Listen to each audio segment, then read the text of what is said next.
What is going on, everybody, and welcome to the show. I'm your host, Big T, right here with all of you guys today, and this is your AEW Dynamite review and results show for today, Wednesday, June 7th, 2023.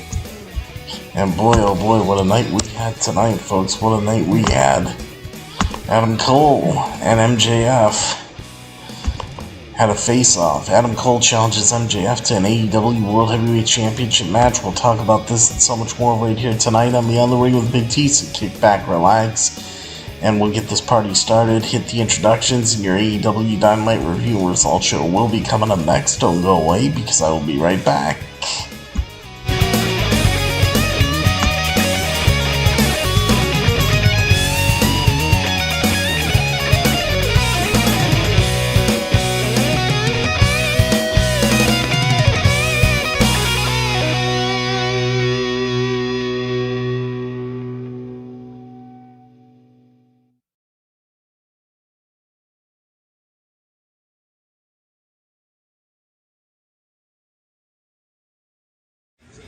This is M-Dog20, Matt Cross. We're in Cleveland, Ohio, and you are checking out Beyond the Ring with my man, Big T.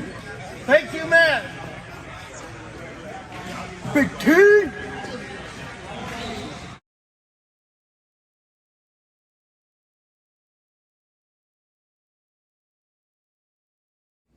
Hello, this is EC3 of TNA Wrestling, and you are so very fortunate because you are watching Beyond the Ring with Big T. This is the bad boy Joey Janela, and you're watching Beyond the Ring.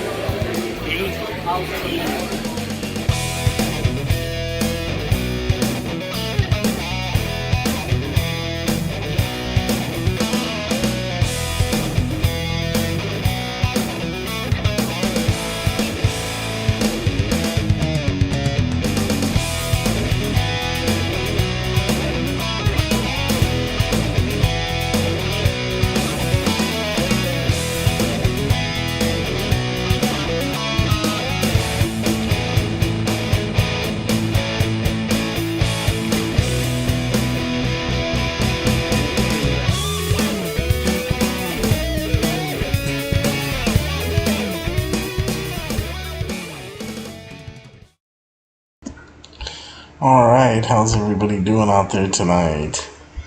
Welcome to the show, everybody. Are you guys ready to talk about AEW Dynamite? How you doing, everybody? This is your AEW Dynamite review and results show for today, Wednesday, June 7, 2023. I'm your host, Big T, right here with all of you guys today. And we're going to get on into it in just a second. If you guys want to help out the channel, make sure that you please use the hashtag Justice for Pretty for pet rights, because pets are family. Me, Mom, and T, Little Pretty, we all appreciate it very much. And Pretty, you'll always be a bright, bright, shining star. We love you very much forever and ever, my sweet little angel. Alright, folks, and don't forget to please donate to the show on PayPal by clicking on this link in the description of this video. Thank you guys very much. That link that you see Becky Lynch pointing up at, that's the link you want. That link's pinned to the top of the YouTube live chat, the Facebook live comments, and this link is at the top of the description of this video and every single video that I do, and a PayPal button on my YouTube homepage. Any amount that you want to donate to the show, big or small, would be very much appreciated. So, keeps everything going. Thank you guys very much for that. Alright, so, what a night for AEW Dynamite. What a night tonight. Great stuff, like always. Doesn't disappoint, and we actually got a big announcement. We got a big announcement regarding Collision. So, I'll fill you guys in on that. Everything with Collision that you guys need. I'll make sure that I get that up for you. We'll talk about it. And yeah, so a lot of good stuff tonight. I hope you're all ready to go. Whew. Alright. So I hope you guys are doing well. Also, don't forget, check out my website, www.beyondtheringwithbigt.com. You can call into the show live on Skype using BigT_119. You can follow me on Twitter at BeyondTheRingBT. Like me and follow me on Facebook at Beyond the Ring with Big T. Follow me on Instagram at Beyond the Ring with Big T. Everything is there that you need. Alright, folks. Let's see. So, Dynamite. And we had a great show. We had a great show.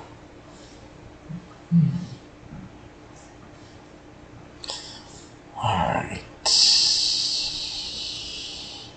There we go. Alright, we're good to go. So as far as what happened tonight, MJF and Adam Cole, that was the show stealer. That was the big deal. That was definitely the big deal tonight. Alright, let's see. AEW Dynamite review results for Wednesday, June 7th, 2023. Switchblade Jay White versus Absolute Ricky Starks. We got 2 title matches as well. So AEW Dynamite for Wednesday, June 7th, 2023. Tonight's Dynamite will once again see Orange Cassidy defend his AEW International Championship, which he has been doing on a regular basis, but this time he's doing it against Swerve Strickland. Swerve Strickland has been on a roll lately and will not be looking to claim his first ever singles title in AEW. This is not the only title on the show, though, as once again the new AEW TBS champion Chris Statlander will be defending her AEW TBS championship against Anna JAS. Issues between Switchblade Jay White and Absolute Ricky Starks have been boiling over ever since the Bullet Club Gold member Jay White arrived in AEW, and tonight they are expected to be solved. Jay White has had a numbers advantage over Absolute Ricky Starks due to his partnership with Rock Hard Juice Robinson. Didn't know if you guys knew or not, but Juice Robinson is indeed rock hard. Let's see. But tonight, they're set to go one-on-one. Ricky Starks and Switchblade are, with rock hard Juice Robinson staying in the back as he's banned from ringside. AEW World Heavyweight Champion MJF hasn't been seen since he successfully defended his AEW World title at Double or Nothing, But tonight he will be appearing to speak to the fans. And meanwhile, Tony Khan will also be making another major announcement revealing the main event of the first ever episode of AEW Collision. So, that's what we have there. Blackpool Combat Club members Jon Moxley, Wheeler Yuta, and Claudio Castagnoli will also be in action as they take on Chaos in a 6-man tag team match. Finally, after they reunited last week, Jungle Boy and Hook will be teaming up to face Preston Vance and Dralistico in tag team action. So, you guys ready to start the show? That's everything that's coming up on the card tonight. What's up, Hunter? What's up, JQ? How's everybody doing? We got JQ James and Hunter in here. Yeah, Ricky! Rock hard, Juice Robinson's voice. That's exactly how he says it. That's how he says it, alright. So, we got an AEW International Championship match starting off the show. We got the AEW International Champion Orange Cassidy defending his AEW International Championship against Swerve Strickland. And then, let me tell you something, this match was a great one. Orange Cassidy tries to use his speed as an advantage with his hands in his pockets, but Swerve Strickland manages to counter everything before taking down Orange Cassidy to work his injured back.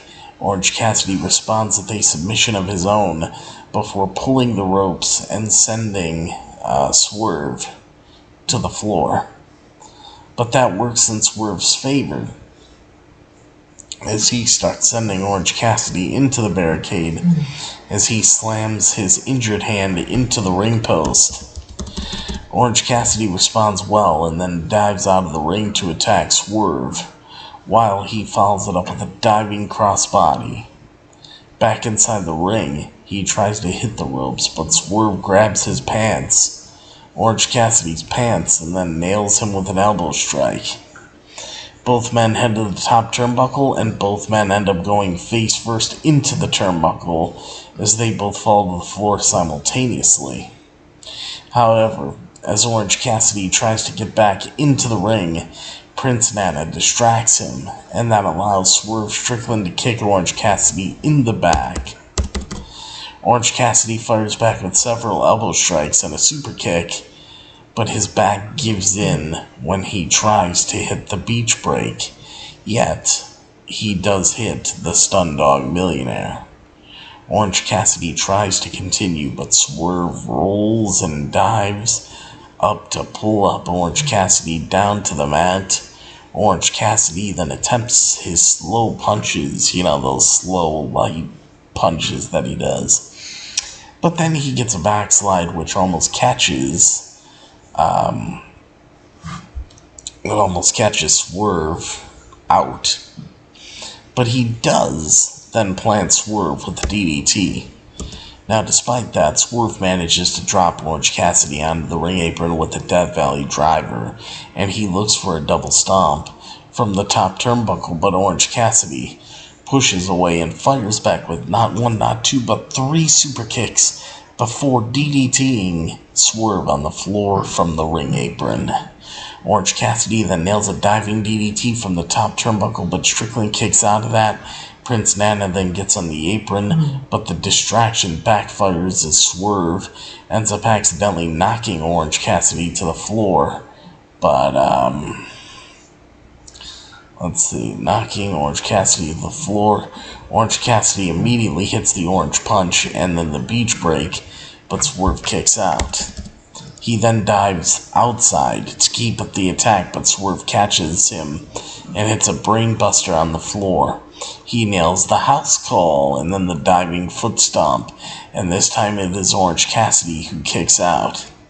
Swerve then goes for a pinfall and grabs the tights, but Orange Cassidy reverses it and he pulls the tights of Swerve for the 1, 2, 3 and the pin of the win, as he retains. So your winner and still the AEW International Champion, Orange Cassidy, who is now on a 24 match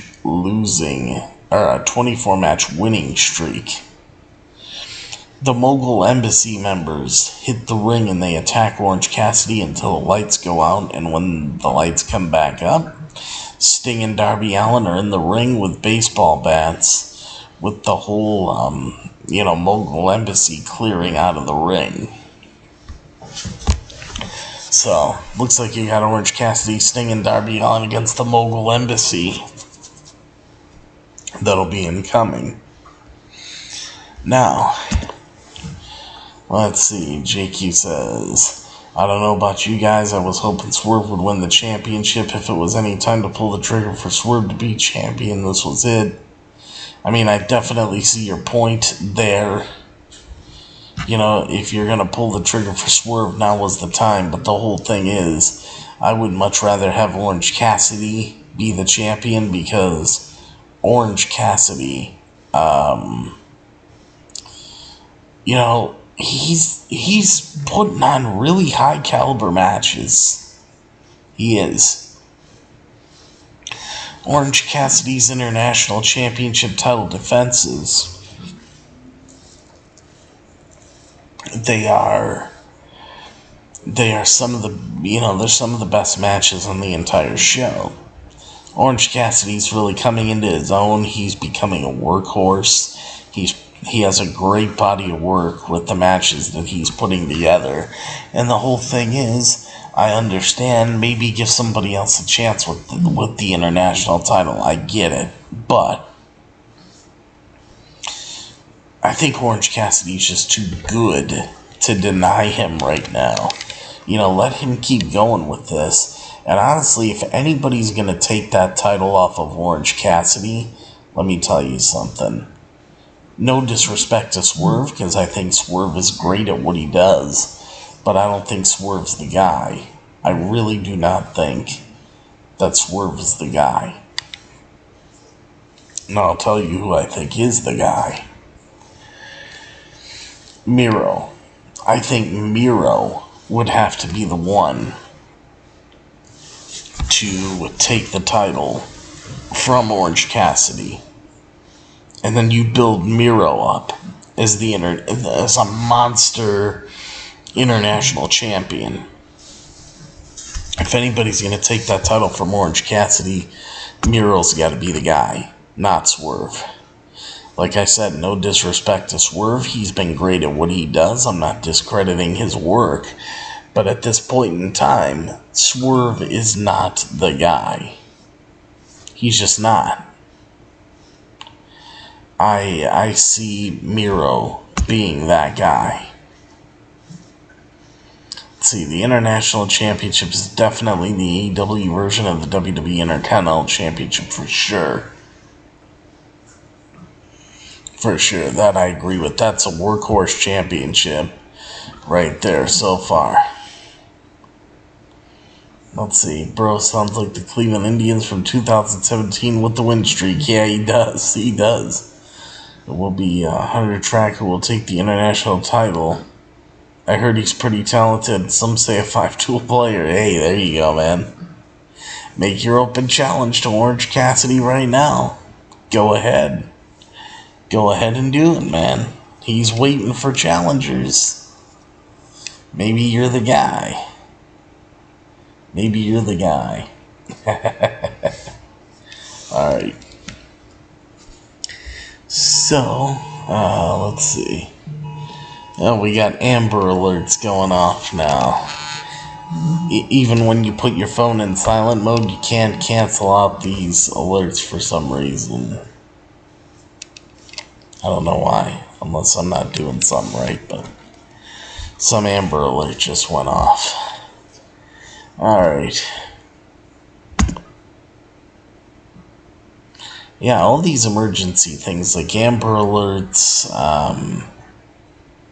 trying to think what else. There's one other thing that comes through on the phone that you can't silence it because it's some emergency alert. Let's see. Alright.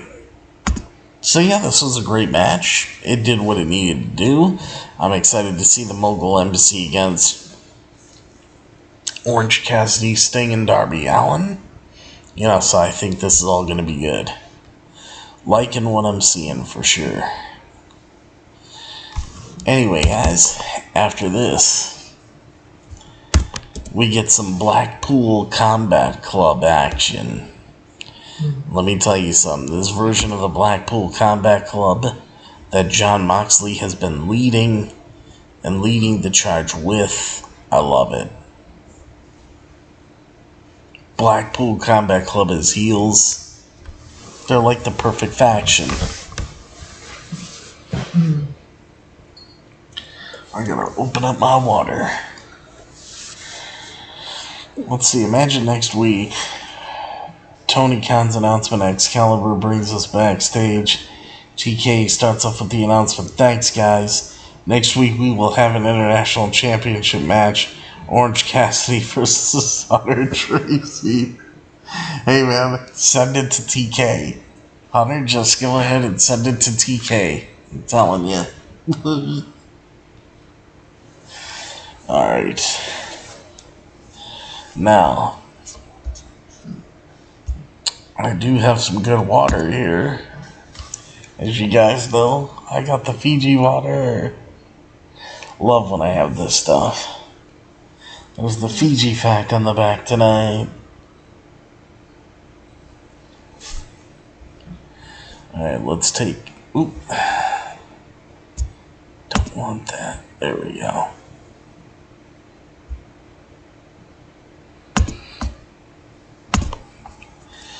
The soft taste of solid rock.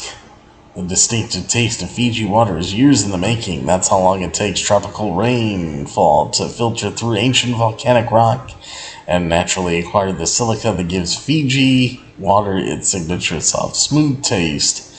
It's sourced from a sustainable underground aquifer. It is untouched by man until you unscrew the cap because it is Earth's finest water.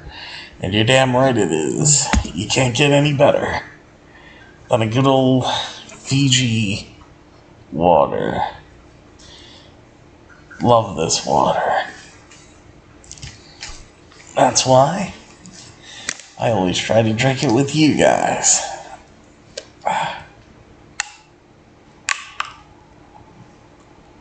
And they put the... Damn it. There we go. Put those lids on there tight sometimes.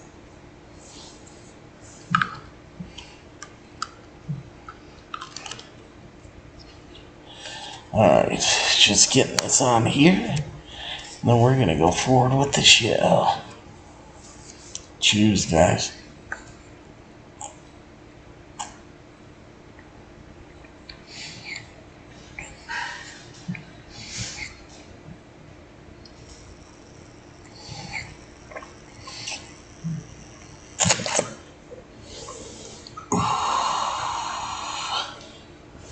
Okay. Let's see. Oh, Hunter, that sounds good. He says, I love watching AEW Dynamite and Rampage with a Monster Energy drink. Love Monster Energy. And I think I finally figured out what I'm going to do, guys. Regarding SmackDown, Rampage, and Collision once Collision starts. I got a pretty good idea of what I'm going to do. Since I usually go out on Friday nights, except for pay-per-view weeks, like when it's pay-per-view weeks, I'll have to kind of reverse it up a little bit and do Collision at a later time. But when it's not pay-per-view weeks, like just your regular average week, and I usually go out on Friday nights, I usually do SmackDown and Rampage on Saturday, but Collision will be now on Saturday night starting June 17th. So I will probably just do Collision on Saturday nights, and then on Monday, before Raw, I'll do SmackDown. That's probably how I'll do it.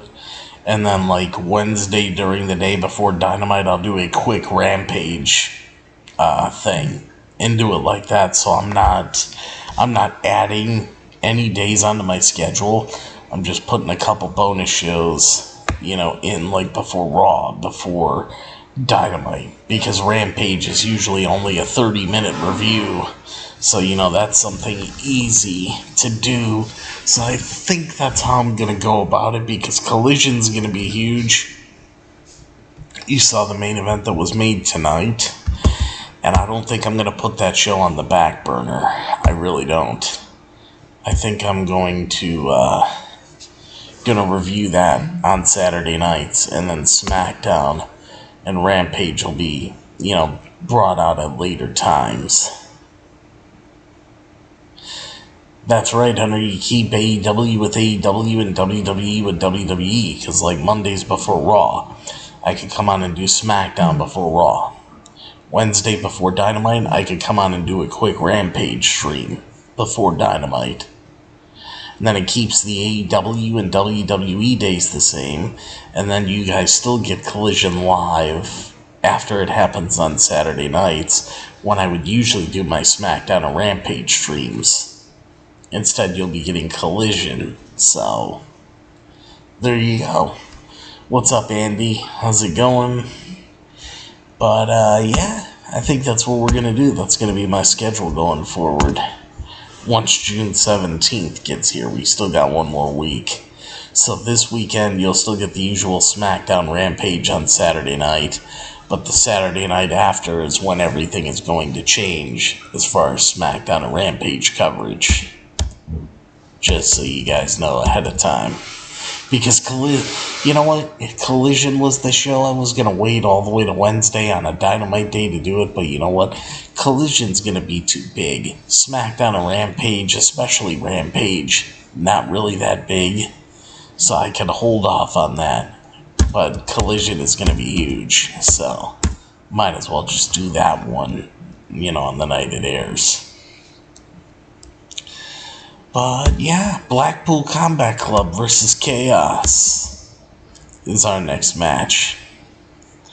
We had a great match to start off the show with Orange Cassidy and Swerve, and now we got the Blackpool Combat Club. As soon as the Blackpool Combat Club head over the barricade, Chuck Taylor throws a chair at Jon Moxley, which I'm surprised Jon Moxley wasn't bleeding after that, but, he got through it. While Rocky Romero dives from the top turnbuckle to take out Claudio Castagnoli, Trent Beretta then brings Wheeler Yuta into the ring with a superplex. And then Chuck Taylor hits a pile driver, but Claudio breaks up the pinfall attempt. The Blackpool Combat Club then takes control with Claudio's aggression, but Chaos then regains control and they hug inside the ring. That does not last long, though, as the quick tags for the Blackpool Combat Club work in their favor as they isolate Chuck Taylor.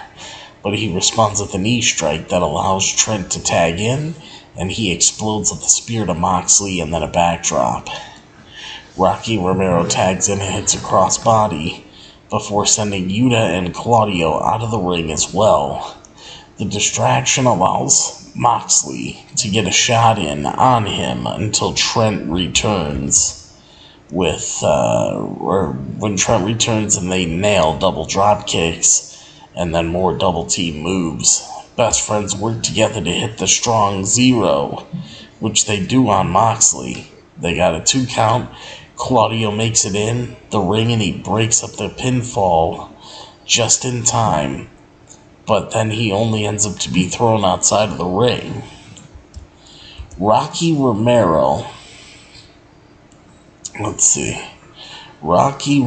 then hits several quick strikes to Moxley and then a cross arm breaker. However, while that is locked in, Claudio catches Trent in midair with an uppercut in the air, while Yuta attacks Taylor with elbow strikes. While that's happening, Moxley forces Romero to tap out with a bulldog choke.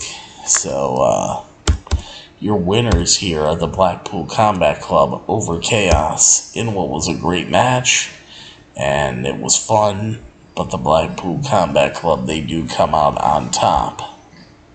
I thought that was great. Let's see. Hunter says, when shit hits the fan, we improvise the schedule. Right, I thought he would bleed. I thought he would bleed too after After he flew the chair, I was like, ah, shit, here we go again. Exactly, Hunter, exactly. I thought Moxley was going to come out fucking bleeding from ear to ear, but no. It didn't happen that way. I was actually really shocked.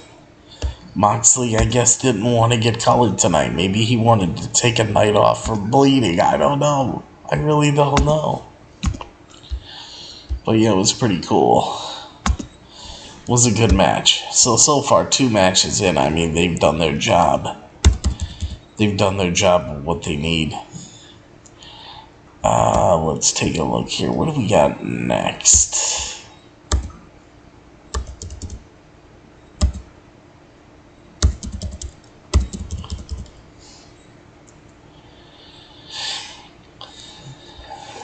They do have a story on Orange Cassidy, actually. Orange Cassidy notches his 24th successful international title defense on AEW Dynamite. Can you believe that, guys? Orange Cassidy might not take anything seriously, but that hasn't stopped him from keeping his title reign alive for over the past 237 days. On this week's AEW Dynamite, Orange Cassidy defeated Swerve Strickland, sneaking out the victory, reversing a roll-up pin for a roll-up of his own, and successfully defending his International Championship for the 24th time. After the match, Orange Cassidy was attacked by Swerve's compatriots in the Mogul Embassy, which led to Sting and Darby Allin coming to Orange Cassidy's aid. Now, against the Mogul Embassy, the attack follows last week's similar assault after Orange Cassidy and Darby Allin defeated the Gates of Agony in a tag team match which led to Sting helping them out. Only the second champion in AEW history, in the history of the AEW International Championship, Orange Cassidy has held the title since October 12, 2022 of last year, when he defeated the very first International Champion Pac for the belts in Toronto, Ontario, Canada. Not long after that, its name was changed from the AEW All-Atlantic title to the AEW International title. Orange Cassidy's 24 consecutive title defenses are the most of any current AEW champion. I think that's fucking awesome for Orange Cassidy. So congratulations to him. Okay. So now, let's see. If I was a booker, Blackpool Combat Club versus CM Punk, FTR, and a mystery partner, Blood and Guts, take my money. You know, it'd be a great match, JQ, but here's the only conundrum that we're going to fall into. When we go outside of Chicago, okay, when Collision goes outside of Chicago and CM Punk wrestles in other cities, is he going to be face or heel? Like, you know, this could be like a Bret Hart type deal. Remember when Bret Hart would go to Canada, he was the ultimate hero, but then when he wrestled in the States, he would get booed? What if that's CM Punk? Like, he wrestles in Chicago, he gets cheered and revered, but then outside of Chicago, he's hated. If that's the case, FTR and Punk would have to go full-fledged heel. The Blackpool Combat Club are already heel. So, that's where it wouldn't really work. It'd be a great match, but it might not work from a story standpoint. And plus, trust me, the Blackpool Combat Club and the Elite, they're going to be fighting each other in Blood and Guts for sure. For sure. You know, we got a way to go there. We do got a way to go on that one. Alright, let's see. Caller, you are on the air. Oy vey, my name's Big T. The conundrum that we're in is shut the fuck up and D-Generation suck it. Hey, shout out to It's James. Hey, there you go.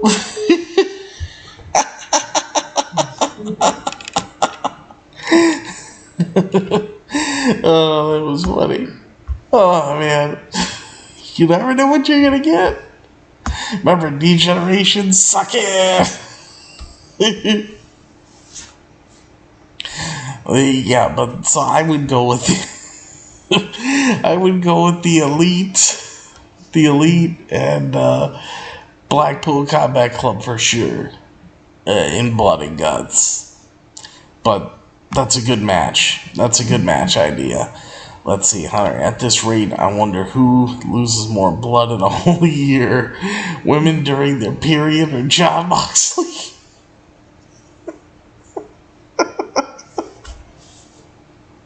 Oh my god! I mean, that deserves a drink of water.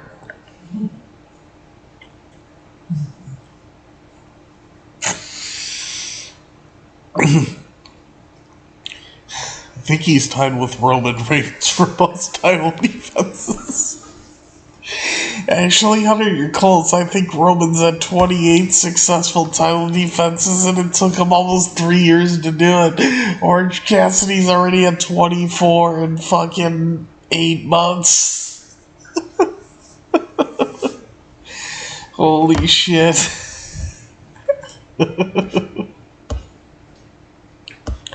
But no, that's fucking comment of the night. What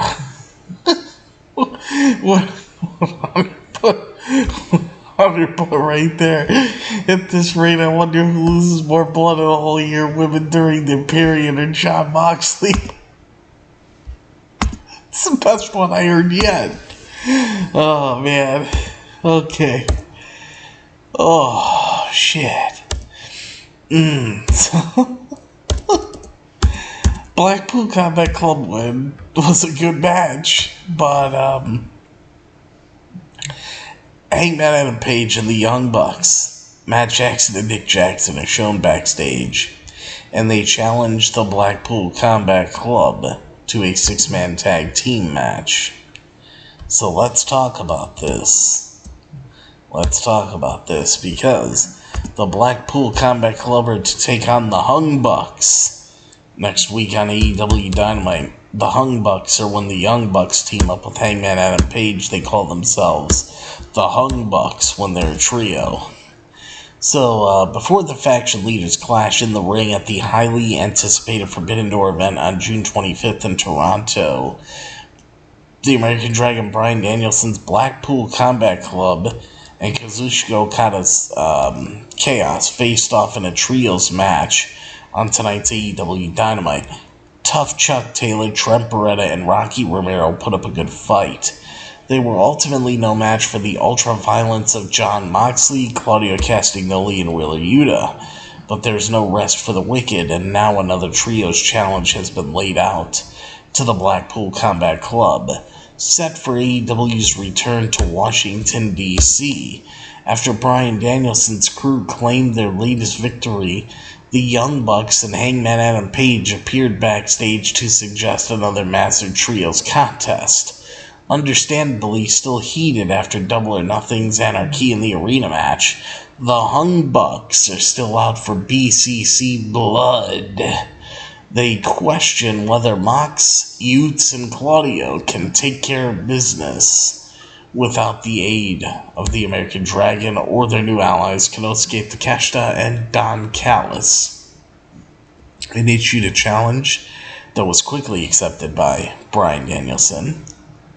As the next chapter of the saga between the Elite and the Blackpool Combat Club prepares to unfold in 1 week, it will be interesting to see if Hangman Adam Page and the Jackson brothers are fully healed from their last battle. But ready or not, there is little chance that either team will back down. So, there you go. Awesome stuff, guys. Awesome stuff. Can't wait to see that trios match next week. I think that's going to be damn good. I really think so. I'm pumped for that. Okay, let's see. What do we got next? Man, was this amazing stuff. MJF speaks. Well, MJF says when he was told that he had to contractually appear tonight in Colorado, he nearly offed himself as this place sucks. MJF says he is bored as there is no competition for him in AEW as nobody is at his level. But then this leads to Adam Cole making his way out to the ring. But before Adam Cole could hit his trademark Adam Cole baby pose, MJF demands that Adam Cole's music is cut. MJF then says he is excited as there is finally some worthy competition for him. MJF claims to be a big fan of Adam Cole. MJF talks about being younger and watching Ring of Honor, which he thought sucked. But then he saw Adam Cole, and MJF was instantly hooked, and MJF puts over what Adam Cole managed to achieve. However, MJF is like, then this guy showed up, meaning this version of Adam Cole.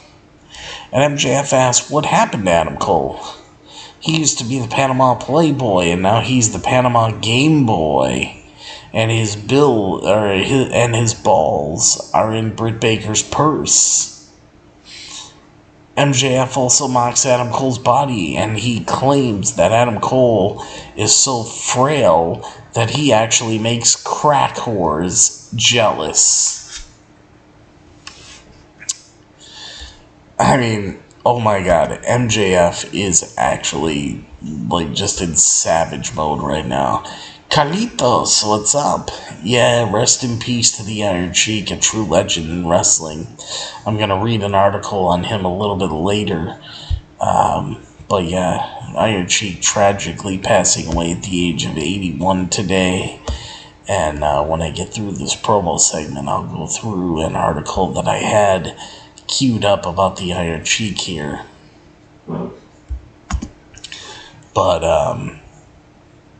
MJF then uses the famous promo Adam Cole cut on Karrion Kross in WWE NXT about how he gets all the lights and the girl, and to make MJF great, they just have to ring, and MJF says all they gotta do is to make him great is to just ring the bell. That's all they gotta do.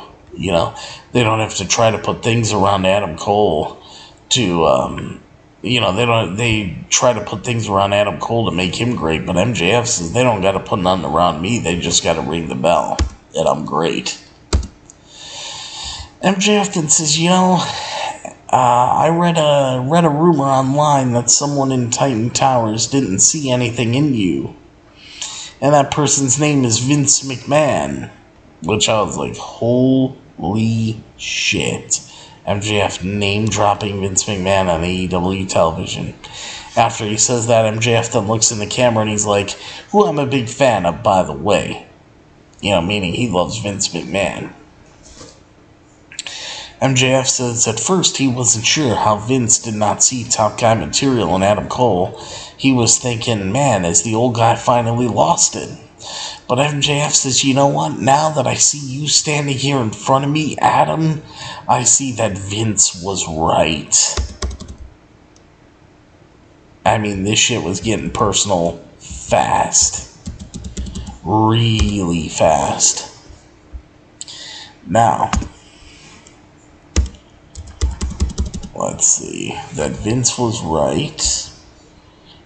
Alright, next part of the promo. Adam Cole then gets on the microphone and he says there's lots he can comment on. And he's like, I'm gonna let the Britt Baker thing go because he's like, I know Britt could beat the hell out of you, I'm sure. Adam Cole then he says, Max, I wonder why you're so obsessed with other people's relationships. I know your fiance left you, but come on now, man. So, that was, taking a dig at MJF's personal life. Let's see.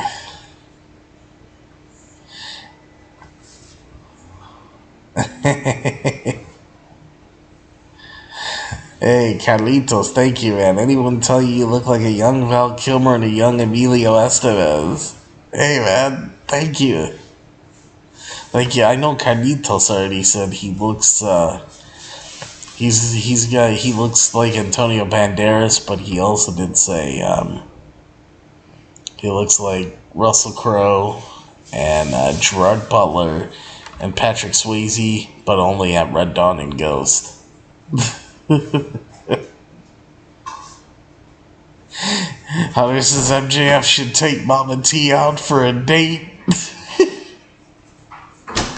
Can you... MJF should take Mama T out for a date. MJF. Can you picture Mama T out with MJF? Hi, everybody.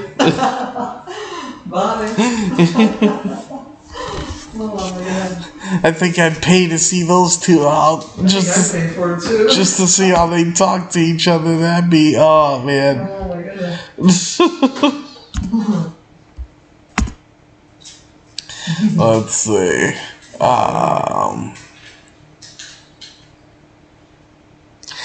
Fuck yeah, Carlitos, that's right. Russell Crowe is your doppelganger.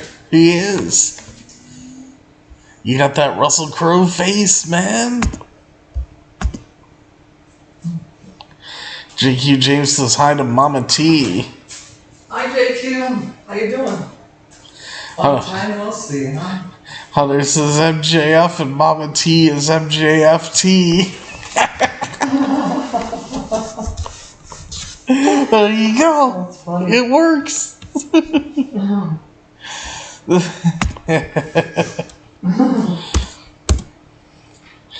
So, yeah, so after Adam Cole took the dig at MJF's fiance leaving him, Adam Cole continues by saying MJF is a world class, and he's like, and I mean a world class douchebag. Adam Cole then says that MJF brings up his body because of his body of work, and Adam Cole tells MJF to get real as he can't touch him in the ring. Adam Cole suggests, he's like, Max, if you want to go down that route, we can go in the back right now and we can piss in some cups, and then we'll see who is natural or not. In other words, I guess alluding to MJF being on steroids or something. Like, oh my god. Adam Cole then says a lot of people in the back respect him as a human being. Even though he's been a bad guy in the past, they still respect him for being a human being. Adam Cole then says, but Max, nobody, and I mean nobody, back there, no guy or girl in the back respects you. MJF then's like, oh man, that's a lot of tough talk from Keith Lee's manager. And I was like, holy fucking shit. Like, MJF just went there. From the whole thing when Vince wanted Adam Cole up on the main roster to manage Keith Lee, Vince wanted Adam Cole's name changed, he wanted his haircut. That's what all led to Adam Cole leaving the WWE, was that whole pitch. That whole pitch is what led to him leaving. I was like, oh my god. But Adam Cole says MJF won't fight him because Adam Cole's like, you know what, I'm better than you, Max, and everyone here knows it. However, MJF, that pissed him off. I mean, that right there, that was the switch clicker. MJF then grabs Adam Cole and turns him around, and he's like, MJF claims, he's like, I will wrestle you any day of the week, and I will beat your ass. Adam Cole then smiles, and he's like, well, then I guess we got ourselves a match, don't we? Gets out of the ring, walks up the ramp, all smiles. MJF is just in the ring all flustered. Adam Cole got exactly what he wanted.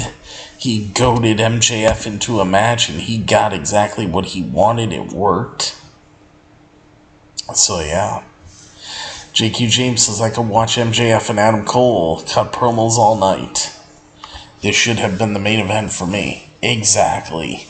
This could have closed the show, to be honest with you. No disrespect to Switchblade Jay White or Absolute Ricky Starks, but this could have been the show closer. You could have ended the show on this, and it would have been a huge note, to be honest. Carlitos, yeah, Gerard Butler's body, Russell Crowe's face, but sometimes Patrick Swayze, but only in Ghost and Red Dawn. See? There you go, guys. I got it almost all the way right there.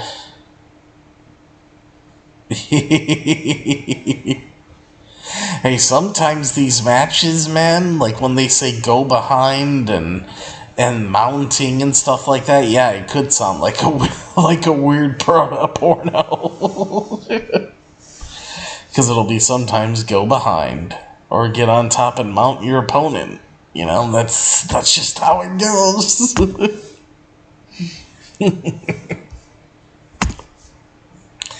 Oh boy. Next up, we got a match that I did not expect a lot out of, but boy, oh boy, was this fucking good.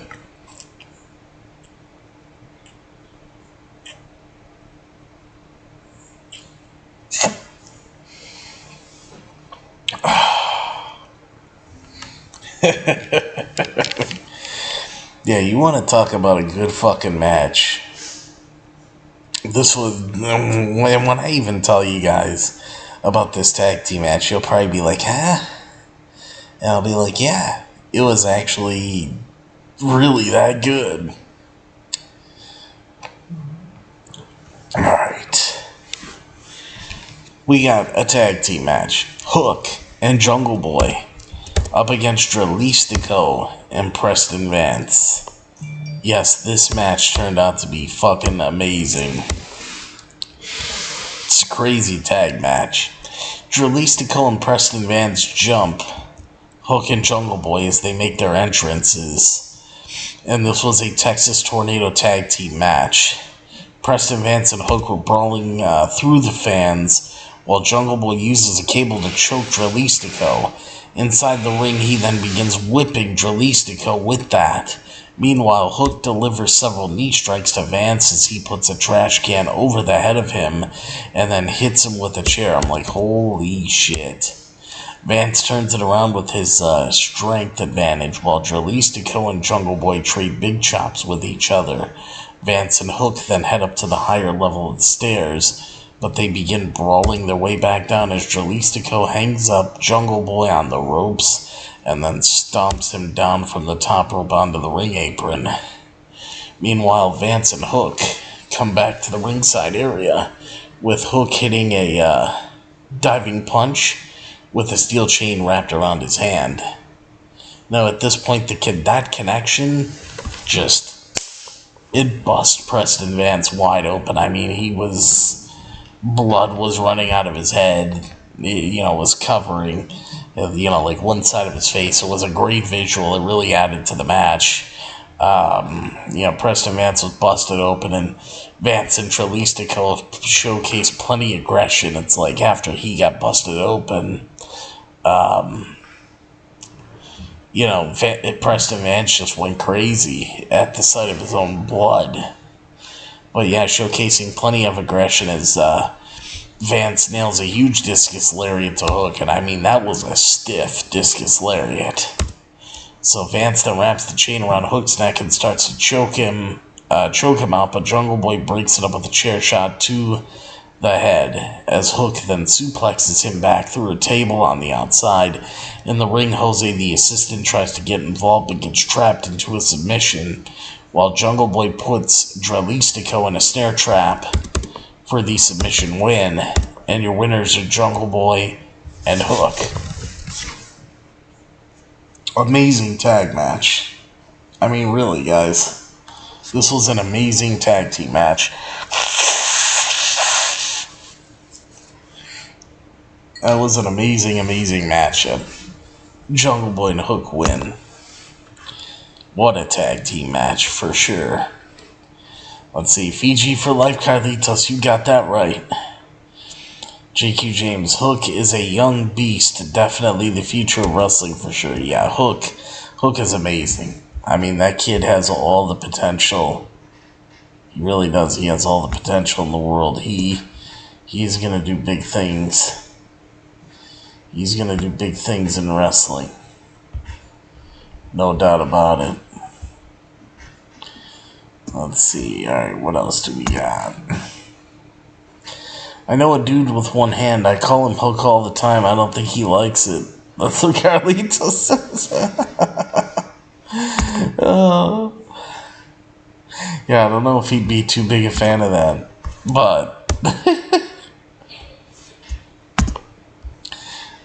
Alright, get this, guys. Get this.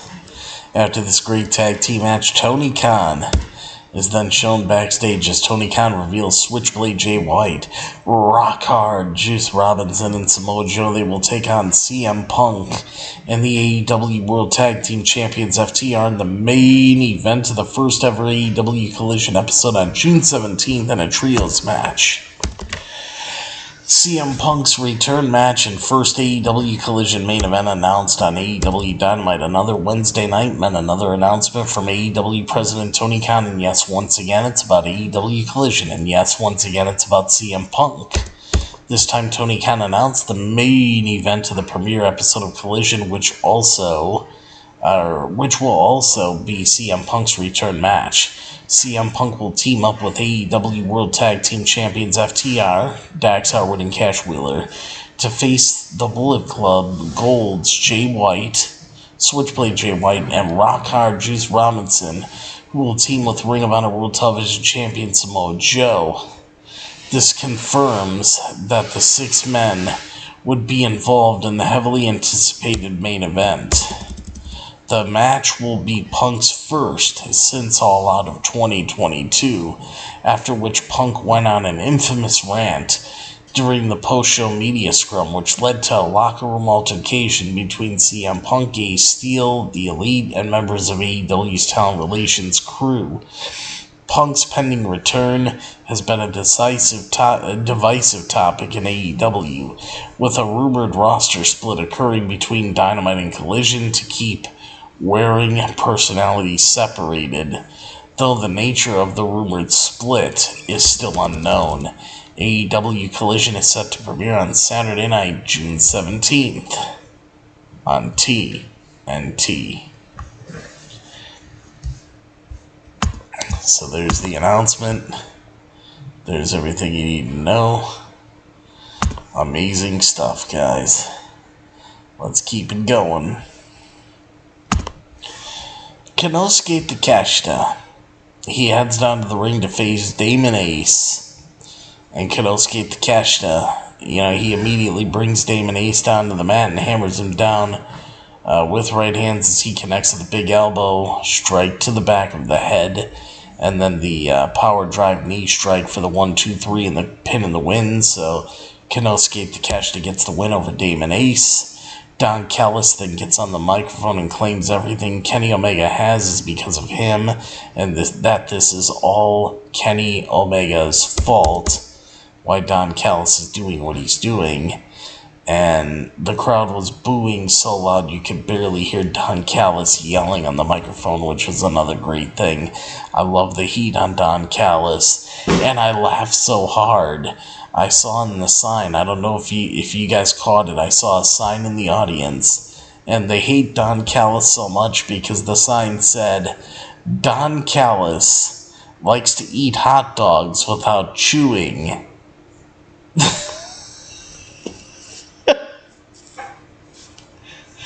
That's almost as good as the original sign of Goldberg. Remember when they said, or no, it wasn't Goldberg, no. I'm thinking AEW, when they said it for the first time in AEW. When they put Stokely Hathaway likes to eat corn the long way. And then tonight they said Switchblade Jay White. I saw a sign they put Switchblade likes to eat corn the long way. But Don Callis likes to eat hot dogs without chewing? I'm like, holy shit. Yeah, that was funny. That was some funny shit. Let's see. Even Hook's FTW World Heavyweight title has more value than the TNT Championship. Wow, how the mighty have fallen. You're right, JQ James. The TNT Championship has, like, no value right now. It really doesn't. Let's take a look at what we got next. AEW TBS Championship match. We got Chris Statlander, the reigning defending AEW TBS champion, defending her AEW TBS championship against Anna JAS in an AEW TBS championship matchup. Christian Cage is shown backstage and says Double A Arn Anderson is the reason that he is not the TNT champion today, and he has taken something from Arn Anderson. As Brock Anderson, Arn Anderson's son, is shown in the locker room, bloodied in the locker room, courtesy of Luchasaurus, because when Christian was talking to Alex Marvez outside his locker room, we heard, like, screaming and growling like someone was getting beat up, and sure enough, when Luchasaurus came out of the locker room, they went in. Brock Anderson was lying in a bloody heap, beat up at the hands of Luchasaurus. Amazing. So we'll see what happens there. Yes, JQ James, exactly. Don Callis heat. It's almost Tommaso Ciampa level. I love it too. It really is. It's a beautiful thing to see when you can get heat of that kind of level.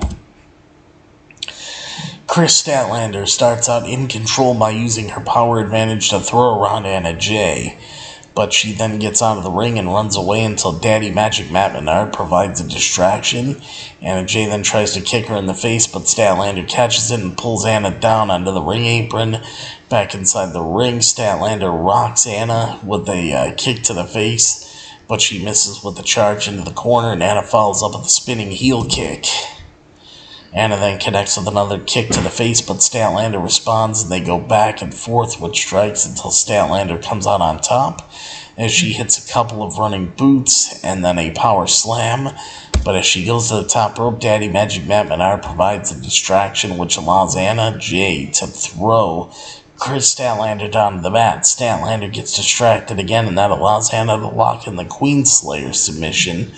But Statlander manages to power up and whip Anna Jay over the top before a lariat and a backbreaker combo. Statlander then nails a pile driver. Or was it the Big Bang Theory, whatever finishing move is, for the 1, 2, 3 and the pin and the win.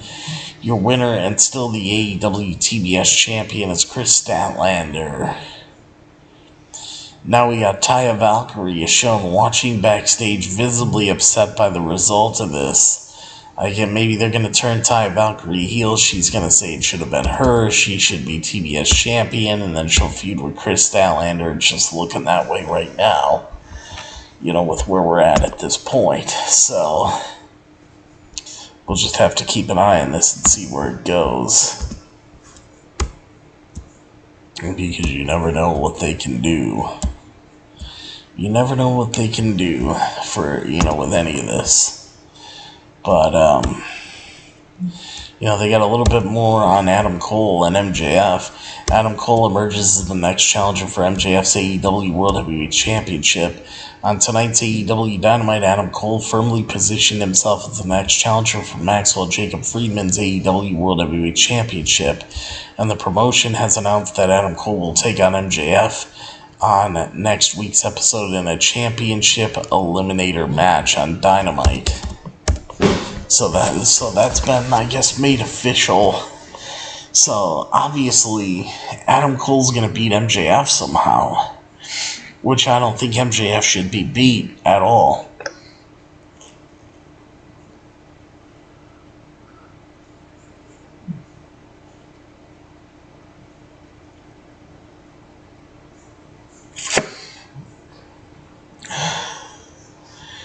That's just my opinion, but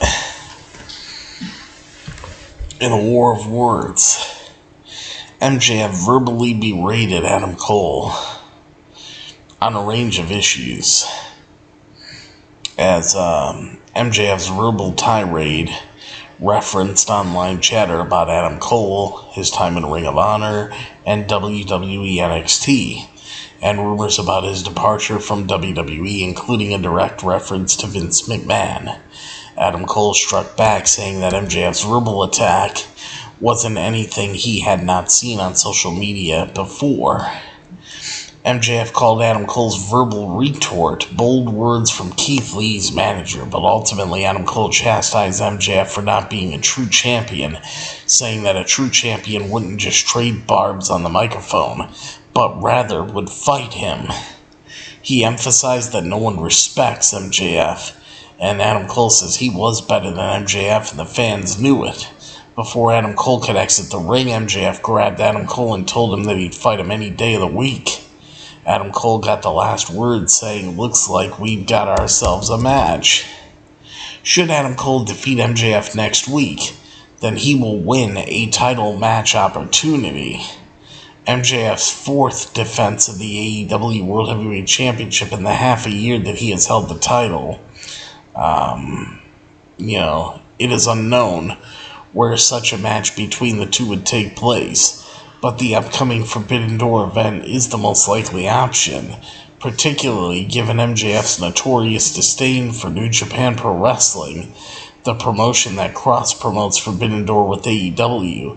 But of course, Adam Cole must beat MJF in non-title action first, next week on AEW Dynamite. So, there you go.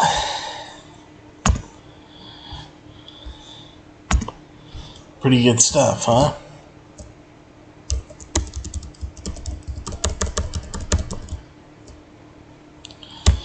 Let me see here.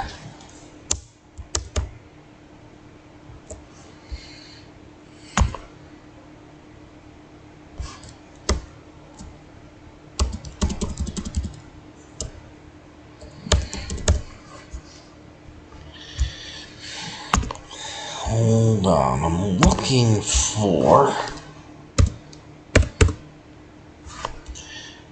because I know they got a segment missing from the show here, so I gotta go somewhere else to kind of find it, which I will.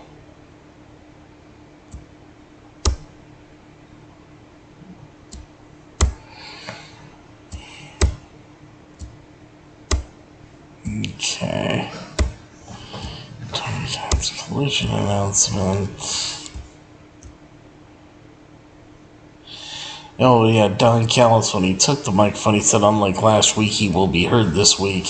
Takeshita actually took the microphone and spoke Japanese briefly before Callis said everything Omega had in his life was because of him. Omega defeated Will Ospreay because of Don Callis, and Kenny Omega has become a cancer in Don Callis' body, so he cut it out. Callis and his family will cut the Elite from AEW for good. So, that was a big deal. Alright.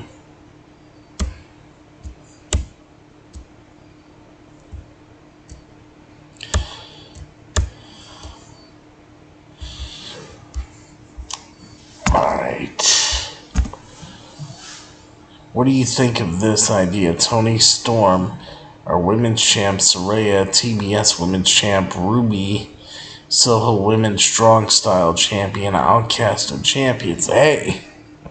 I'd be down for that, for sure.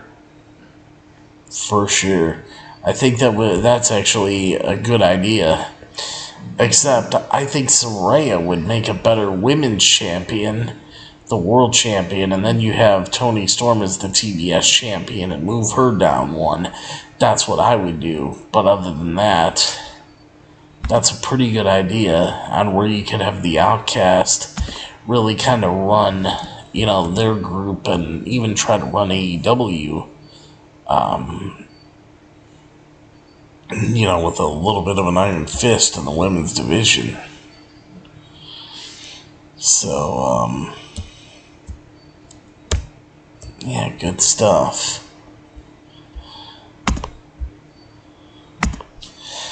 Now we got the main event of the evening, everybody, for AEW Dynamite tonight. We got Switchblade Jay White taking on Absolute Ricky Starks.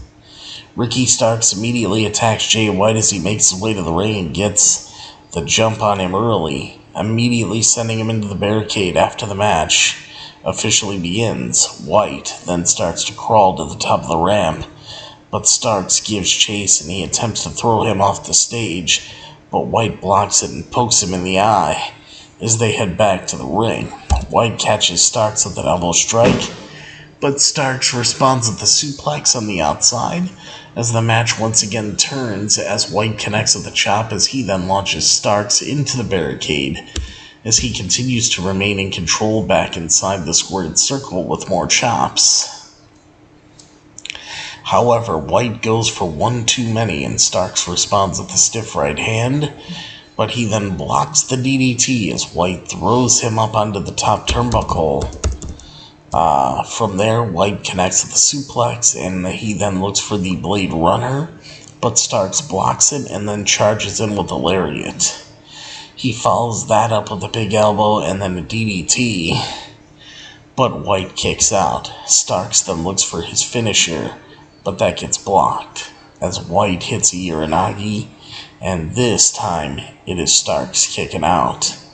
Both men then trade slaps and chops. But as Starks goes for a spear, he gets caught with with a knee by White. However, the second time is the charm for Starks. As this time it connects, Starks then hits the Rochambeau. But he then hits the referee at the same time when he's hitting the Rochambeau, which knocks the referee down.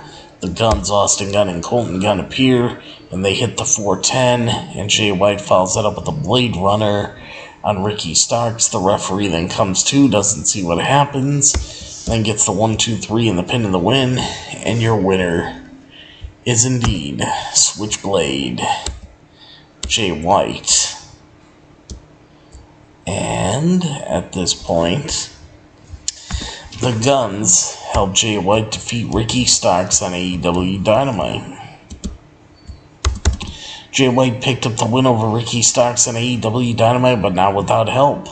Although his Bullet Club Gold partner, Rock Hard Juice Robinson, was banned from ringside, it seems White may have found some new allies in the form of Austin Gunn and Colton Gunn. The former AEW World Tag Team Champions rushed to the ring, while the referee was incapacitated and laid out Ricky Starks, giving Switchblade Jay White the upper hand, and ultimately allowing him to pick up the win. The Guns' assist in the match comes fresh after the news broke earlier today that the Bullet Club Gold would soon be receiving new members. While the Guns aren't officially part of Bullet Club Gold, it would be a new direction for the Guns after their former stable, the Firm, has all but evaporated.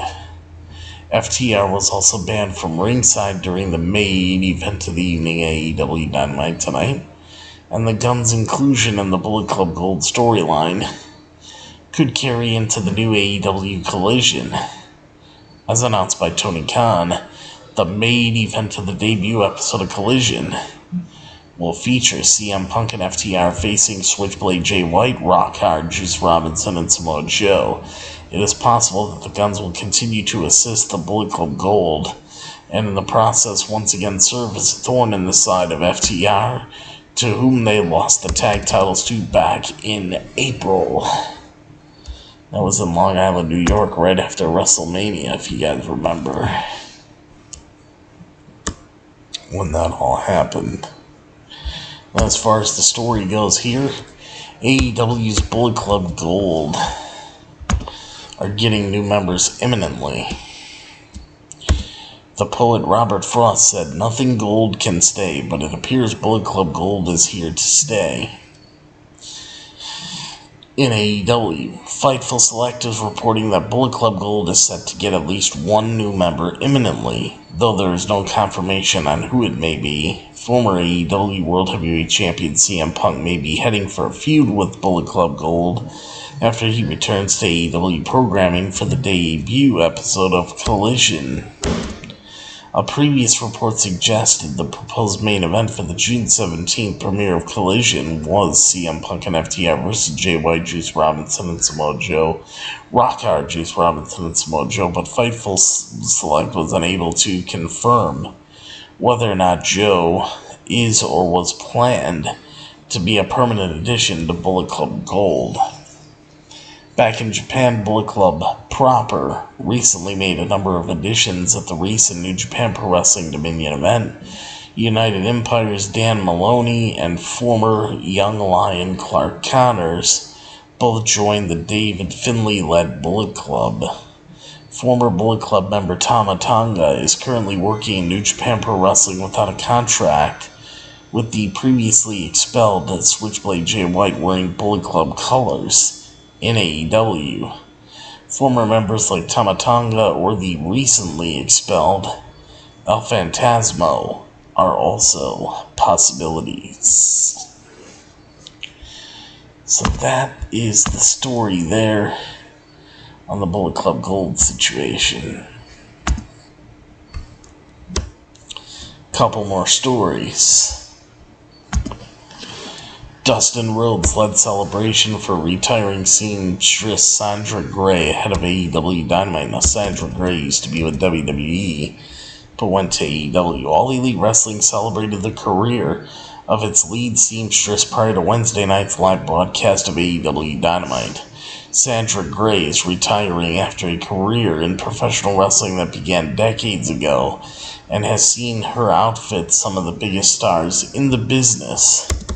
According to a report by Fightful Sean Ross Sapp, a celebration of Sandra Gray's final night on the job in AEW was held before AEW Dynamite went on the air. Dustin Rhodes led fans in Colorado Springs, Colorado in welcoming Sandra Gray out on the stage. AEW President Tony Khan and other staff joined them.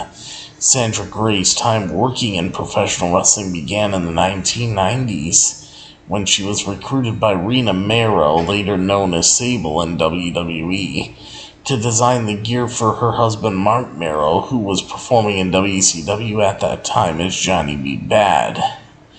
That opened the door for Sandra Gray to continue working as a seamstress in WCW. When the company was purchased by WWE in early 2001, Gray went to work for the WWE and continued to do so into 2015 when she stepped away from the business. It was Cody Rhodes and Brandy Rhodes who reportedly brought Sandra Gray back to pro wrestling, bringing her into AEW during the company's early days to work as its lead seamstress. So, best wishes to Sandra Gray there. You know, she's retiring and moving on to the next phase of her life. Jim Ross, good old JR Jim Ross, praises Excalibur and has no clue who will be on commentary for AEW Collision. So JR does not know. Let's see what JR has to say. WWE Hall of Famer good old JR Jim Ross has worked with many broadcasters in his long career, and he thinks that one of his current broadcast partners does not get enough credit. JR says, and I quote, Excalibur should be considered. He ain't been around that long, JR said during a K&S WrestleFest signing when asked about underrated announcers. JR also had praise for Michael Cole, and then went on to commend a former New Japan Pro Wrestling broadcast partner as well. Kevin Kelly does pretty well, end quote, JR says. Both Excalibur and Kevin Kelly should be happy to hear their names mentioned, considering how many different broadcast partners Jim Ross has had over the years, from Jerry the King Lawler in WWE to Josh Barnett in New Japan Pro Wrestling, and even legends like Gordon Soley, Macho Man Randy Savage, and Bobby the Brain Heenan. Now, Jim Ross, the iconic commentator, has shared the broadcast booth with several big names in professional wrestling. While the main event and the location of AEW's new show Collision have been confirmed, one thing that has not been announced is the commentary team. JR says, and I quote, no clue, end quote. JR responded when asked about the commentary team for the show, which premieres on June 17th. which is just 9 days from now. Well, 10 days, but it's after midnight, so now officially 9 days. June 17th from the famous United Center in Chicago, Illinois, CM Punk and FTR facing Bullet Club Gold and Samoa Joe will be the show's first main event.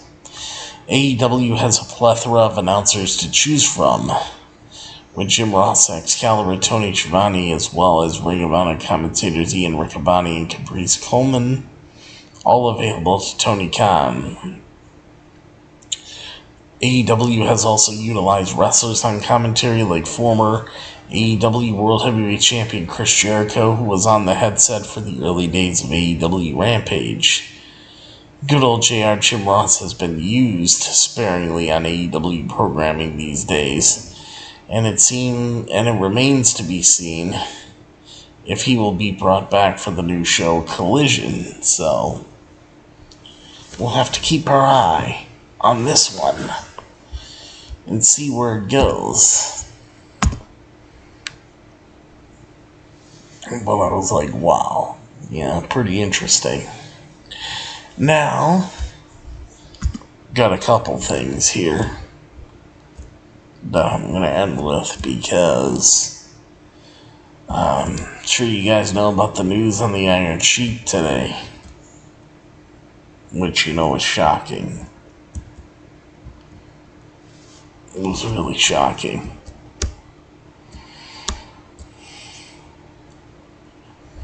There we go.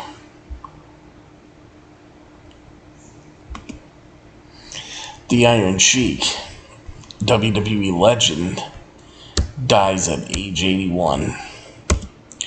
WWE Hall of Famer The Iron Sheik has passed away at the age of 81. In a statement posted to the Iron Sheik's official Twitter account on June 7th, it was announced that Hassan Khosrow Ali Vaziri, better known to the world as the Iron Sheik, passed away peacefully. The statement said, "Today we gather with heavy hearts to bid farewell to a true legend, a force of nature, an iconic figure who left an incredible mark on the world of professional wrestling. It is with great sadness that we share the news of the passing of the Iron Sheik, but we also take solace in knowing that he departed this world peacefully, leaving behind a legacy that will endure for generations to come. The Iron Sheik leaves behind his wife Carol of 47 years, his children Tanya, Nikki, and his son-in-law Eddie, as well as 5 grandchildren and 2 nephews. He was preceded by his daughter, Marissa."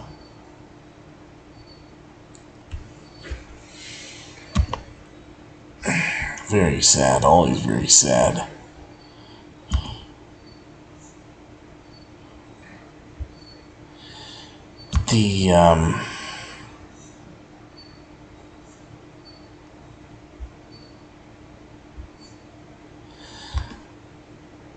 Yeah, very, very, very, very sad.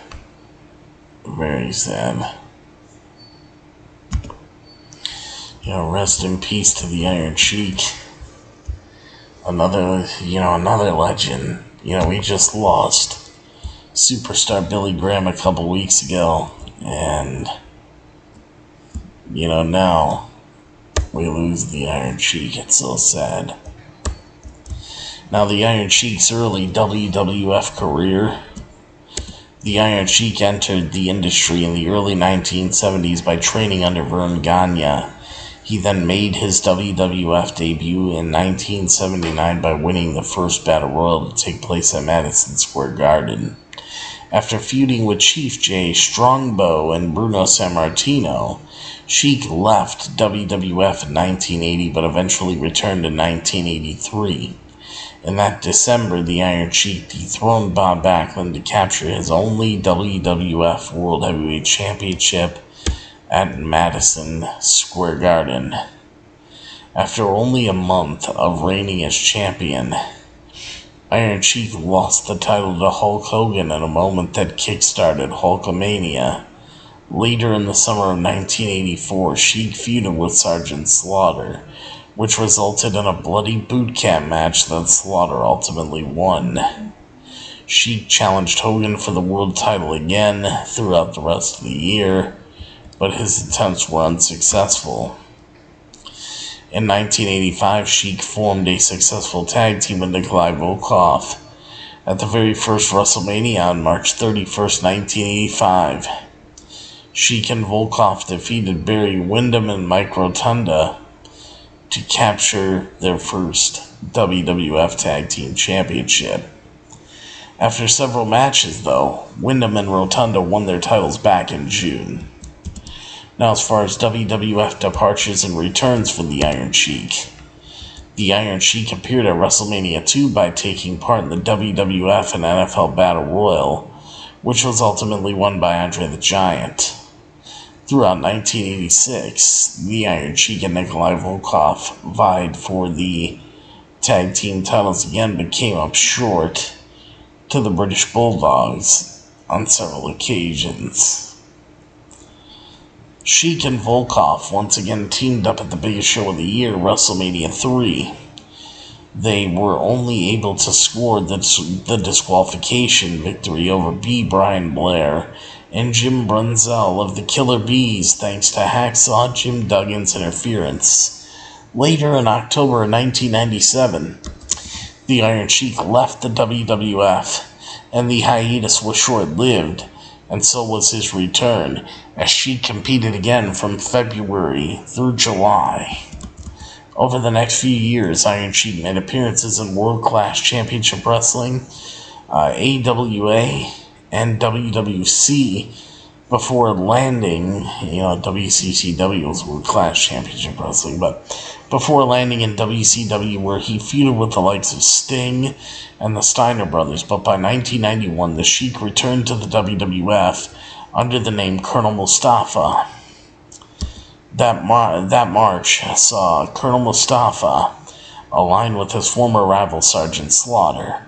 After racking up singles wins for a majority of the year, Mustafa, Slaughter, and General Adnan teamed up to take on the formidable duo of Hulk Hogan and the Ultimate Warrior in the main event of the evening of WWE SummerSlam 1991, with Sid Justice as the special guest referee. The Triangle of Terror ultimately came up short. The end of the Iron Sheik's career and his legacy. In 1992, Colonel Mustafa, he took part in the 5th Royal Rumble match in history, which was for the vacant world title, but just a few months later, Mustafa departed WWF once again, as he would return for another one-off nearly a decade later for the gimmick Battle Royal as the Iron Sheik at WrestleMania 17, which he emerged the victor, obviously won that match.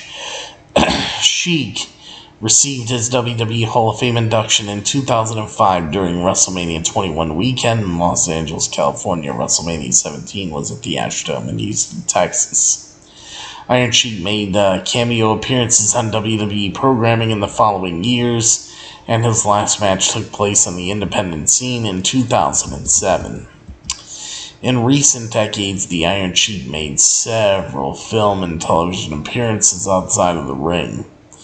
Those appearances include The Tale of the Three Mohammeds, Operation Blevis Bash, Kenny vs. Spenny, Brown and Friendly, Robot Chicken, and The Eric Andre Show. For the newer generation of fans, Iron Sheik may be remembered for his profanity-filled capitalized tweets bashing wrestlers like Hulk Hogan or even celebrities like Justin Bieber. I would like to send my condolences to the family, friends, and fans of the Iron Sheik at this very difficult time. Rest in peace to a legend in the Iron Sheik, tragically passing away at the age of 81. So, Yeah, guys, another legend just, gone too soon, too soon. Wrestling World reacts to the Iron Sheik's death. On Wednesday, the Wrestling World learned of the death of the Iron Sheik, real name Hassan Khosrow Ali Vaziri, died at the age of 81, with Sheiky Baby having been a colorful presence in the wrestling world for 50 years. Wrestlers and wrestling personnel across multiple generations have taken to Twitter to express their condolences, many of whom worked with him directly. Perhaps most noteworthy is Ric Flair, who broke into the business with Sheik at Vern Gagne's training camp in 1972, while sharing a Japanese magazine cover that featured the two of them posing together while Flair was the NWA World Heavyweight Champion. Flair gave fans a sneak peek at the sense of humor that the younger version of the Sheik had, the Iron Sheik. Ric Flair tweeted out, Ric Flair tweeted out, "My dear friend, Khosrow Vaziri, we started wrestling together in 1972. Seems like so long ago. We crossed paths so many times over the years, and you were always so entertaining. The greatest line you ever said to me in 1972, if I had your hair, I would be with Elizabeth Taylor. Rest in peace, my friend. Be as entertaining to God as you were to all of us." With a praying hands emoji. That's what Ric Flair had to say. So that was from Nature Boy Ric Flair.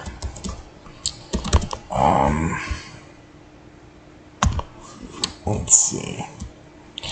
AEW's Ari Daivari, meanwhile, tweeted a screenshot of a note he wrote laying out what Sheik meant to him as a fellow Iranian pro wrestler. "You are and will always be the greatest Iranian wrestler of all time," he wrote. "You were always good to my brother, WWE producer Sean, and I never forgot that. Some people may not know this, but when my brother went to WWE, that is where the Khosrow Daivari name came from. It was Iron Sheik's real first name, and also our father's name, so it had a double meaning." And,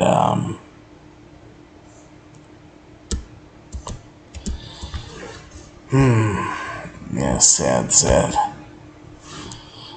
WWE COO Paul Triple H Levesque tweeted out, Paul Levesque called the Iron Sheik an all-time great performer who transcended our business, alongside the official memorial tweet from WWE proper, with AEW also expressing their condolences.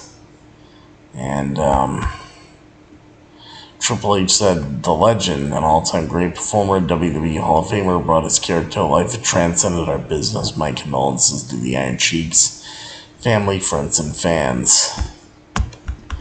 And then WWE put WWE saddened to learn that Hassan Khosrow Ali Vaziri, known to the world over as WWE Hall of Famer, the Iron Sheik, passed away on Wednesday, June 7th, at the age of 81.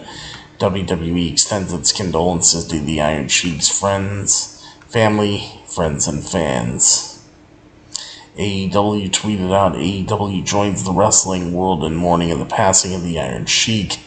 Our thoughts are with his family, friends, and fans." WWE Hall of Famer Mick Foley shared his memories of watching the Iron Sheik as a fan, on top of noting that they had exactly one match together on a 1987 tour of Dominica. This is what Mick had to say. Mick Foley put,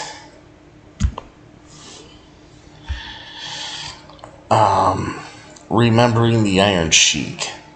The wrestling world lost a true legend today with the passing of Khosrow Vaziri, better known to fans across the globe as the Iron Sheik. Although I never got to know the Sheik well, I was fortunate to have been on hand for two of his most iconic matches. His WWE title victory over Bob Backlund at Madison Square Garden on December 26, 1983, and his boot camp match with Sergeant Slaughter at Madison Square Garden in August of 1984. I also had the honor of wrestling the Iron Sheik for the first and only time on a tour of Dominica in 1987. Khosrow Vaziri was truly one of a kind. I send my deepest condolences to his family, friends, and all those who loved him. Wow. Yeah, what a tribute. What a tribute to the Iron Sheik.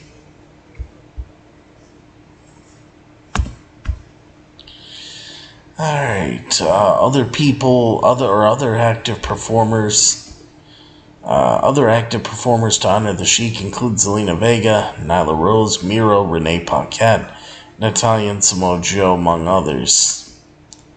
Queen Zelina Vega just tweeted out hashtag rest in peace. RIP Iron Sheik with a broken heart. Nyla Rose then tweeted out, somebody's gonna get a camel clutch today, Bubba. Nyla Rose, number one. Opponents. Hot Chop 2. Nyla Rose was trying to talk like the Iron Sheik. Mustafa Ali tweeted out, all love, Sheiky, baby. Miro tweeted out, cameraman, zoom it. With a picture of the Iron Sheik just flexing. Miro then also tweeted out, Iron Sheik had a huge influence in my career. Back in FCW, which is WWE Developmental System days, I had no idea about speaking on the microphone. Then I went and studied his ability, and that is where things started to turn. Legit wrestler, pro wrestler, and amazing entertainer. Rest in peace. Samoa Joe tweeted out a picture of the Iron Sheik. Love you forever, Bubba. Rest in power to the mighty Iron Sheik. My sincerest condolences to his family. Natty, Natalya tweeted out a picture of the Iron Sheik and classy Freddie Blassie, and she tweeted out, nothing but love and respect to the Iron Sheik. The wrestling world has lost an icon and a very special person, with like a sad face emoji. Bailey tweeted out a picture of a young, her as a young girl meeting the Iron Sheik. A picture of them two, and then she put Sheiky baby. That's what Bailey tweeted out. Renee Paquette tweeted out, rest in peace, Sheiky baby, with a heart. Yeah, the Iron Sheik. Iron Sheik. It's very sad, But,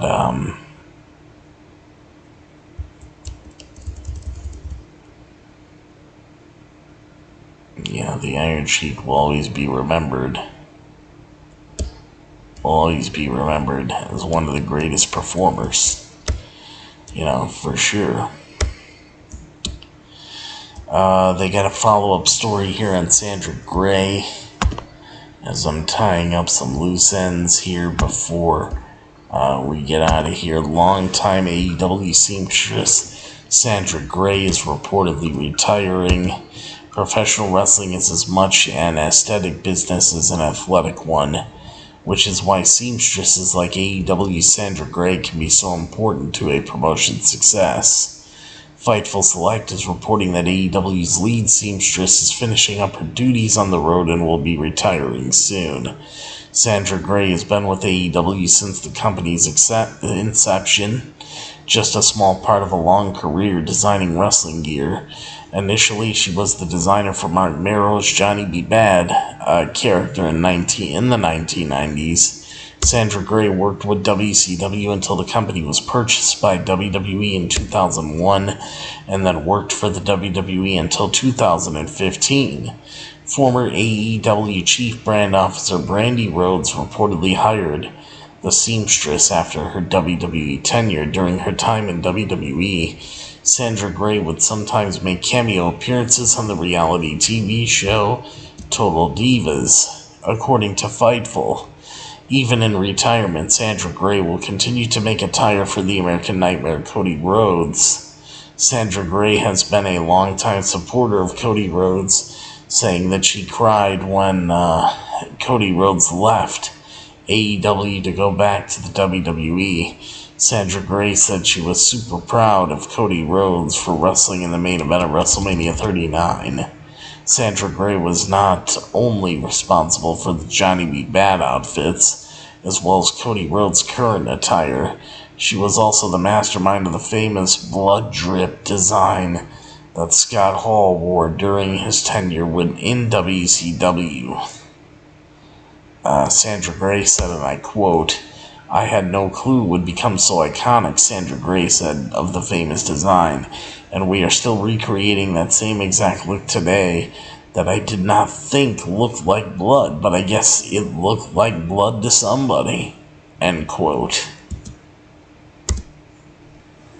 So, yes, Sandra Gray is retiring, and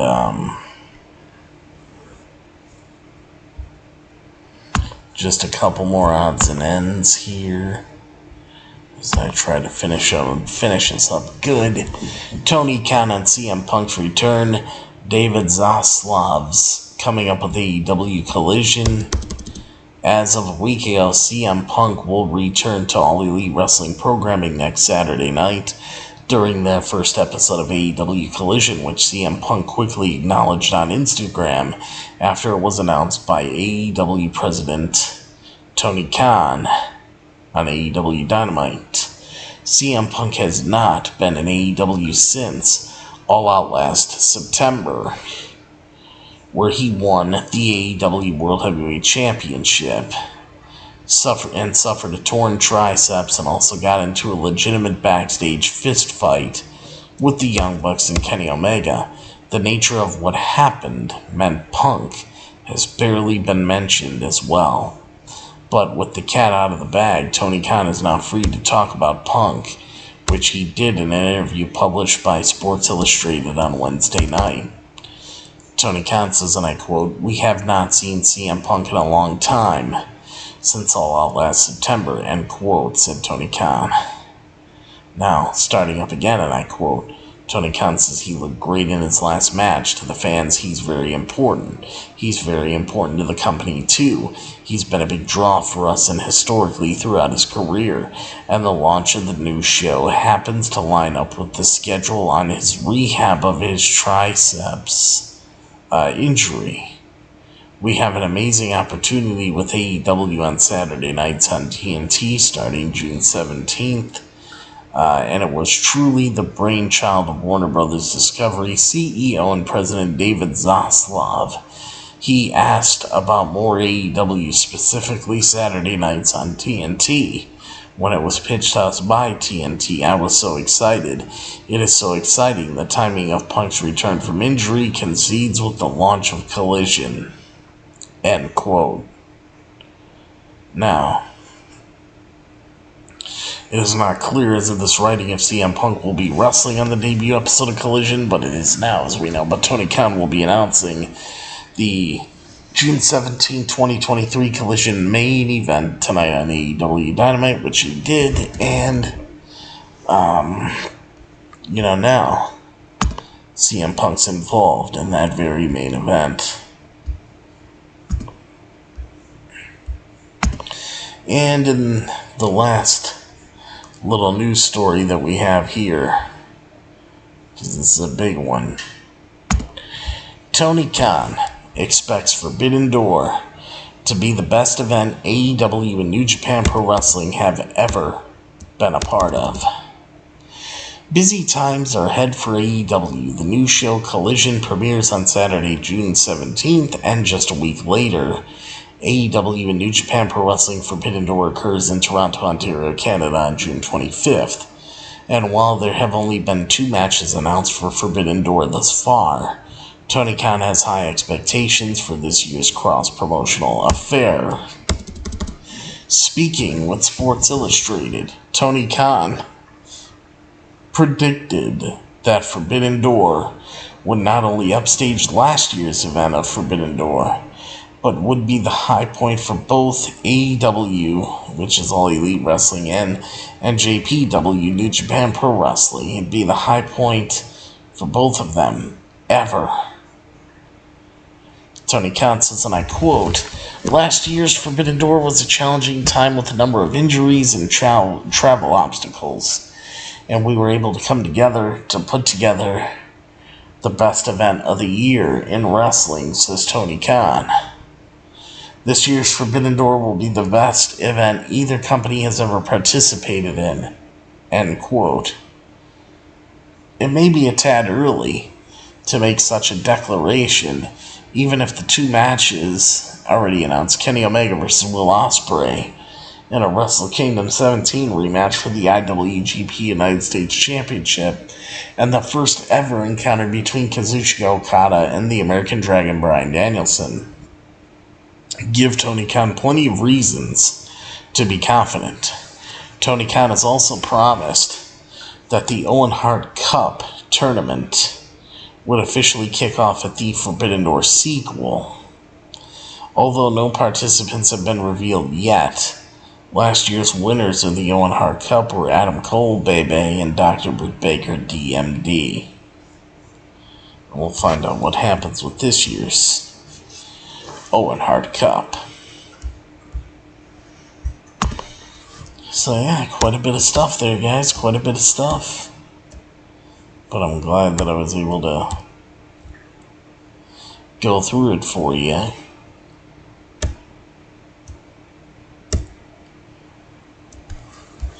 Let's see if anything else broke.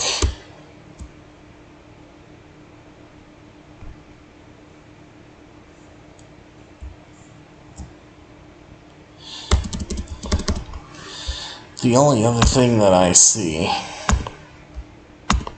which, who knows why this is going on, but listen to this. Ryback and Booker T get into a war of words on Twitter. A small spat occurred this morning on Twitter when WWE Hall of Famer Booker T invited former WWE star Ryback onto his show. Ryback quickly responded his want to do so ASAP before Booker T eventually deleted the tweet. The Hall of Famer Booker T later tweeted that he had rescinded the invitation to Ryback due to demands made from Ryback. Booker T's response prompted Ryback to claim that the decision was influenced by Vince McMahon and Paul Triple H Levesque, and he then laid an open invitation for Booker T to come on his show with any demands.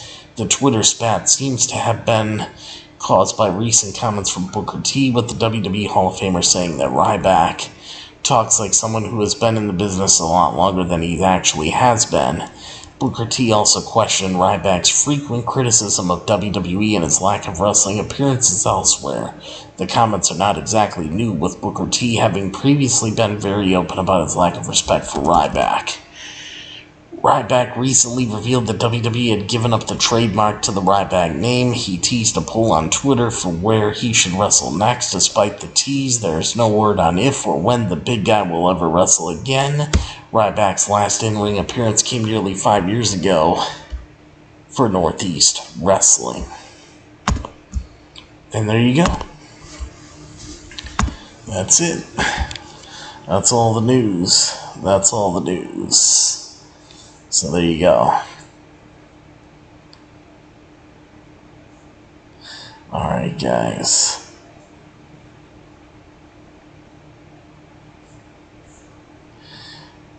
Okay. So,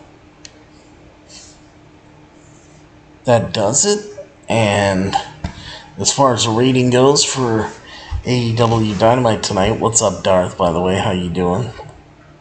Thank you for the hashtag justice for pretty much appreciated. Alright, but as far as the rating for AEW Dynamite tonight, I'm going to say AEW Dynamite for today, Wednesday, June 7, 2023. AEW Dynamite definitely gets the old 10 out of 10 plus. Right there. Plus the 2 thumbs up and the big T seal of approval. Great show tonight for AEW Dynamite. They hit a home run. They did a great job. So, yeah, guys, we did it. We got through a great show. Delivered all the news. Did a great review. Everything went perfect. And now we're ready to run on off into the sunset. So, there you go. So, I will see you guys next time. And yes, there will be a next time for me right here on Beyond the Ring with Big T. That'll be for your WWE Friday Night SmackDown and AEW Rampage review and result shows live on Saturday night. Since I'll be going on Friday night, I'll talk to you guys on Saturday night for that, for SmackDown and Rampage live, right back here on YouTube Live and Facebook Live. Don't forget us and we won't forget you. And of course, if you want the best, and yes, I do mean the absolute best for all of your professional wrestling needs right here on the internet and right here on YouTube.com today, always remember to think Beyond the Ring with Big T. Don't forget, guys, check out all my social media links that I told you about.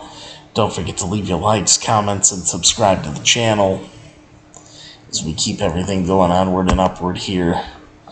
And AEW Dynamite was fantastic wrestling tonight. I can't wait to see what's going to happen next week with MJF and Adam Cole in the Eliminator match and everything else. And things are just going to be exciting. I'm looking forward to it a lot. So, yeah, we got through another great show. And next time I'll see you live will be on Saturday night. So, hope you guys will have fun. But it was a pleasure being here and having another great show with you guys, like always. But, yeah, in the meantime, as I finish this off, cheers to all of you.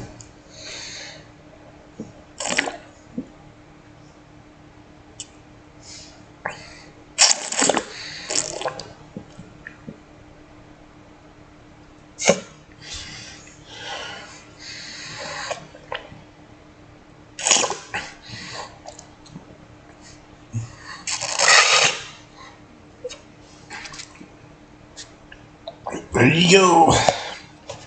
Good booze. I wish. No, I got nothing in here except for water. That was it. Alright, folks. So, we'll see what happens. But Dynamite was great. We'll see what SmackDown and Rampage have in store. Jey Uso's got to give his ultimatum, on what's going to happen. So I'm excited for that. SmackDown is looking to be a big night on Friday. We'll see if they deliver on anything else or if the show will just be built around that. So, plenty of things to be looking forward to right there. We'll see how it all works out. But, yeah, thank you guys very much for watching and listening to your AEW Dynamite review and results show for today, Wednesday, June 7th, 2023. And again, the show tonight, without a doubt, got the 10 out of 10 plus right there in the 2 thumbs up and the big T seal of approval. Alright. So, thank you, AEW and Tony Khan, for a great show tonight. And let's hope we keep seeing great AEW shows going forward like this on Dynamite and Collision when it starts up every week going forward. But, yeah, so there you go. And, of course, everybody, as always remember and never, ever forget that I'm your host, Big T, and that I will see all of you at the matches, and I will see all of you for your AEW or WWE Friday Night SmackDown and AEW Rampage review and results shows on Saturday night when I'll be back here with you. So join me for that right here. And take care, everybody. I love you all. And of course, good night, everybody. Ha ha ha ha.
This is M.20, Matt Cross. We're in Cleveland, Ohio, and you were checking out Beyond the Ring with my man, Big T.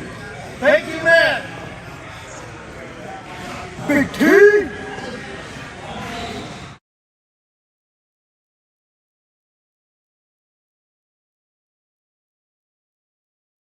Well, this is EC3 of TNA Wrestling, and you are so very fortunate because you are watching Beyond the Ring with Big T. This is the bad boy Joey Janela, and we're watching Beyond the